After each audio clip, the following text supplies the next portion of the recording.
So I have a talk I've prepared, but I've decided that I might not do exactly that at the beginning. I'm going to do something I call a preamble. My dad said it's the moment when I'm supposed to imagine all of you naked. I'm imagining. Oh, wow. So there is one thing that I do want to do before I begin my talk. I'd like to ask you each to hold up 3 fingers. 3 fingers, and repeat 3 words after me. The first word, and wiggle a finger, is resist. Resist. The second word is find. Find. And the last word is nurture. Nurture. Resist, find, nurture. So now, if I drop dead in the next 5 minutes, you've got the essence of the talk. With that, I'd like to share with you a piece of my early writing. Hello, I am Dorky Duck. I am so sad. All the other ducks on the pond can swim but me. Ha ha! They say, you can't swim. Oh, I wish I could swim like all the other ducks. But Dorky, you can. Who said that? It's me, Bonnie Butterfly, and I know you can swim. Bonnie, I'm afraid of the water. But Dorky, you can if you really want to. Can I really swim? Yes, if you think you can. I'll try it, Bonnie. I'll swim. Look, Bonnie, I can swim. I'm so glad you were there, Bonnie. I know. It was remarkably predictable and predictably unremarkable. If the little engine that could and the ugly duckling had a baby, it would have been Dorky Duck. How old do you imagine I was when I wrote this story? Go ahead and guess. How old? 5, 8? Any others? I was 13. I was in 7th grade, and I was miserable in school. Just like Dorky Duck, I could not do something that everyone else seemed to do easily. I struggled to read. So here's the feedback I received on my first children's book. By the way, an amazing principal here. So I'll let you read.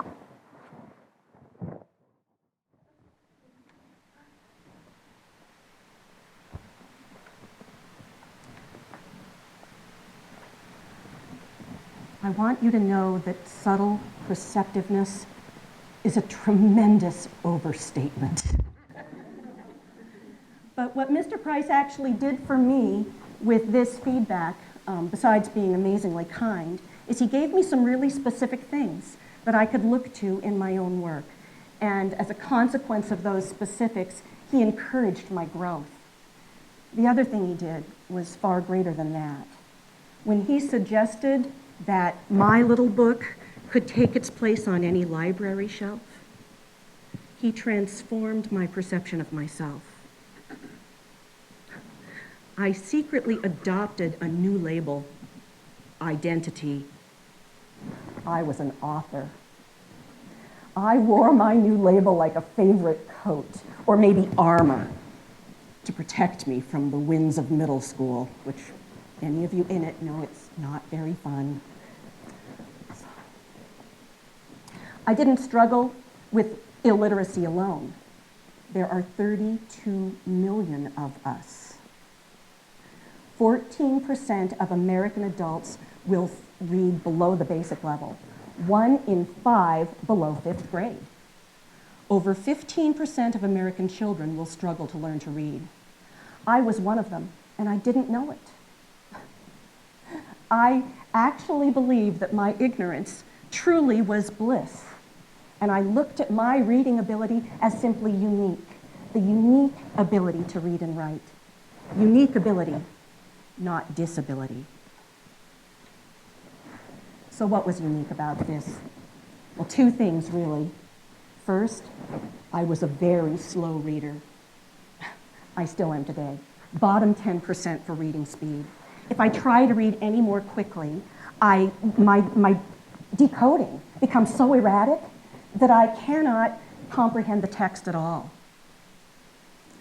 Reading at what my dad would say is 3 miles an hour, with frequent rereading of the hard parts is what I had to do to understand text. I knew stories were supposed to make sense, and that only happened for me at slow pace with thoughtful self-monitoring and correcting. The good news is that under those conditions, my comprehension was stellar. So my second weakness, when writing, I couldn't spell at all. It would look something like this. I would stay up all night studying my spelling words, writing them over and over, 10, 20, even 50 times each. You would laugh if it wasn't so sad. Even with all of this practice, I would just fish trying to put together the right combination of letters on the spelling test. I was hooked on phonics, and it wasn't helping me one bit. This is still a problem for me today, and it actually had some serious consequences for my career. I was not hired in the first teaching positions that I applied for because during the interview, that part where you're supposed to pretend that a weakness is actually a strength or a strength is actually a weakness, I told the truth. You're supposed to say something like, I tend to be a perfectionist. Well, I missed the memo on that. I told them that I'd struggled with spelling my entire life. And the personnel director of that school district would never hire an English teacher who confessed to spelling as a weakness. I made it through high school and college because my mother, sitting right there, is a perfect speller and an outstanding editor. She's also a saint and very patient. As an adult, I surrounded myself with others. My office mates, Dan, Rhonda, perfect spellers, outstanding editors. My closest friend and my work partner, Julie, outstanding speller and editor. My ex-husband, John, outstanding speller and perfect editor. I actually planned ahead. I gave birth to 2 daughters who sprung forth from the womb. You guessed it, perfect spellers. I'm basically set for life. I actually believe that the person who invented the spell checker and then so thoughtfully embedded that in a word processing program was inspired by God. So funny things happen.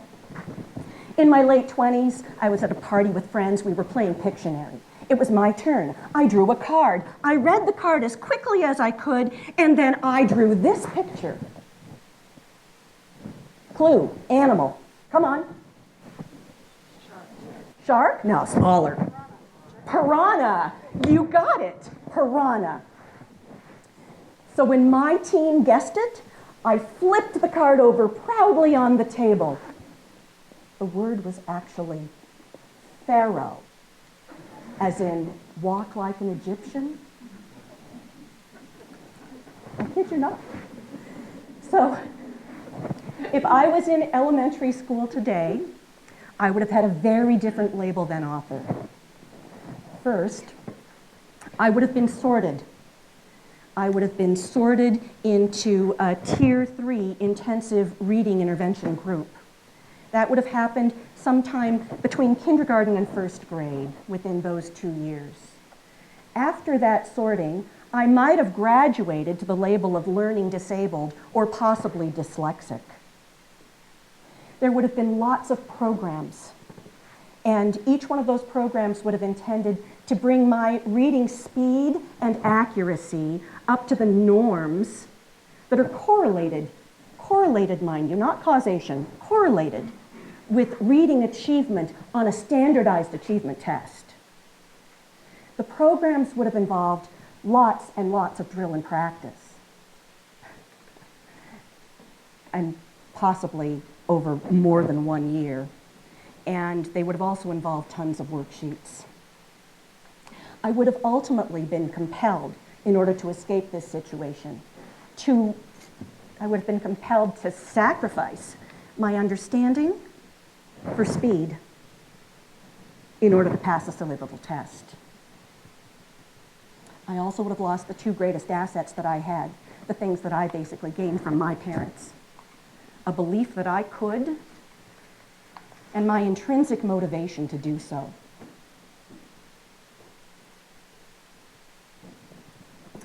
But that's today. Back then, I was left to find my own unique workaround. Better yet, I was left with a very beneficial belief that my reading ability was absolutely normal. I was in the same programs as all the other kids in my school. I had access to everything that they had access to. And when I entered high school, I suddenly had choices. I picked the arts. Theater, music, poetry, speech. I immersed myself in language. Over a period of 8 years, from high school through college. I did not go to high school for 8 years, by the way. I just want you all to know that. Right? From high school through college, I memorized hundreds of texts. They ranged from choral literature to poetry, from dramatic literature to famous speeches or quotes. Not only did I memorize text, I interpreted those texts. I tried on new shades of meaning constantly. The process of rehearsal was intense.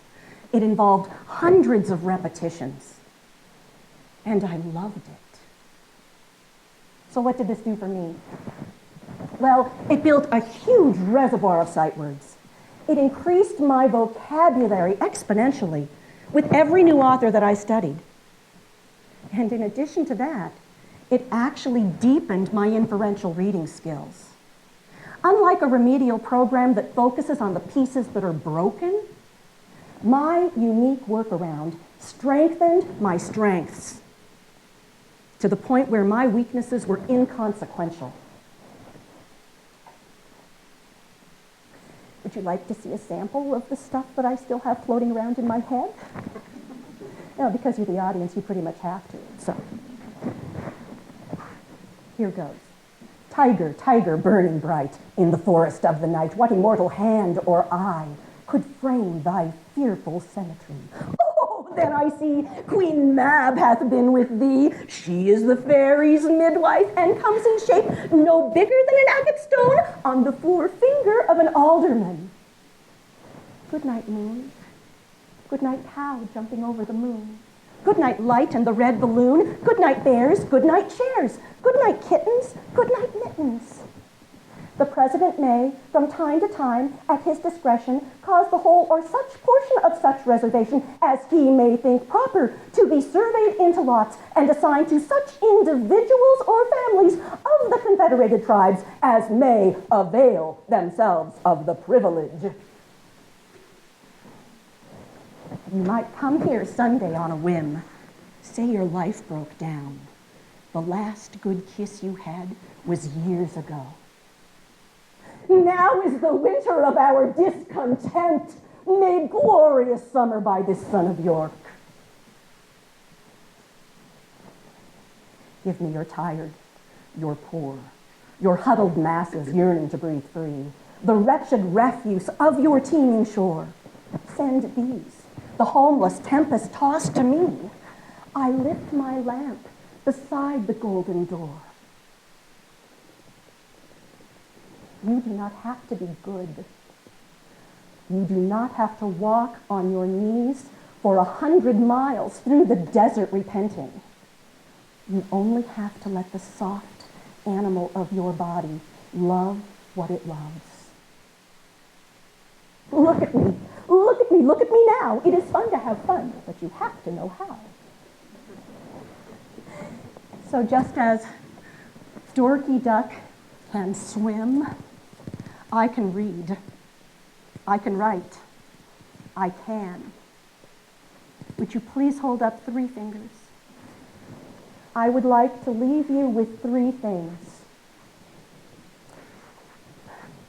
I would call these 3 ideas worth sharing from how I learned to read and write. Number 1, resist the labels others may impose on you.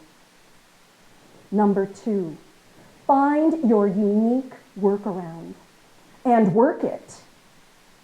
Number 3, nurture your intrinsic motivation and believe you can. Thank you.